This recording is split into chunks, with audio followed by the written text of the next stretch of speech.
মুখ্যমন্ত্রীর নির্দেশে ভুতুরে ভোটার ধরতে দুয়ারে মালদা জেলা পরিষদের সহকারী সভাধিপতি মঙ্গলবার নিজের সংসদীয় এলাকা অলিহন্ডা গ্রাম পঞ্চায়েতের আশ্রাইল সুজাগঞ্জ সহ বেশ কিছু এলাকায় গিয়ে ভোটারদের খোঁজ নেন। বাড়ি বাড়ি গিয়ে ভোটারদের খোঁজ নিলেন এবং ভোটার তালিকা খতিয়ে দেখেন। সঙ্গে উপস্থিত ছিলেন ওই বুথের গ্রাম পঞ্চায়েত সদস্য এবং চাচল 1 নম্বর পঞ্চায়েত সমিতির সহকারী সভাপতি জাকির হোসেন।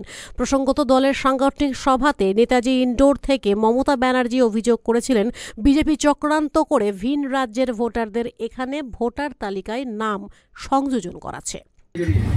দেখেন, আমাদের গত 27 তারিখে সম্মানীয় আমাদের দলনেত্রী এবং পশ্চিমবাংলার মুখ্যমন্ত্রী যে বার্তাটা দিয়েছে এটা খুব শোচনীয় কেন্দ্র সরকারের বিরুদ্ধে বা ইলেকশন কমিশনের বিরুদ্ধে, যে আমাদের 129টা ডাটা সমেত আমাদের এপিক কার্ড দিয়েছে যেখানে ডবল নাম আসছে এবং তার মধ্যে 128টা হরিয়ানার সঙ্গে বাংলার নাম ম্যাচিং হচ্ছে।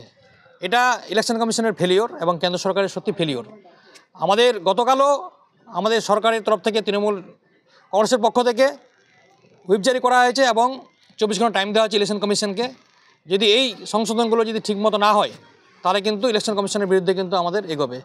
এবং 27 তারিখের আমাদের দলনেত্রীর বার্তা হিসাবে গতকাল আমাদের ব্লক সভাপতি সম্মানীয় আফসার আলী সাহেব আমাদের সবাইকে ডেকেছিলেন এবং ডেকে উনি নির্দেশ দিয়েছেন যেন প্রত্যেকটা বুথে যেন ভোটার কার্ড নিয়ে এবং তার সঙ্গে ভোটার লিস্ট নিয়ে যেন এপিক নাম্বারগুলো চেক করা হয় যে আমাদের কোথাও ভুয়ো ঢুকে নেয়। তো সেই কাজেই আমরা ওনার নির্দেশ মতো আমরা ব্লক সভাপতির নির্দেশ মতো আমরা ফিল্ডে নেমেছি এবং পার্টে আমাদের গ্রাম পঞ্চায়েতের মেম্বার আছে, জাকির ভাই পঞ্চায়েত সমিতির মেম্বার আছে এবং গ্রামের যারা আমাদের বুথ কর্মী আছে তাদেরকে নিয়ে আমরা চেষ্টা করছি, যতটা সম্ভব আমাদের চেক করার চেষ্টা করছি।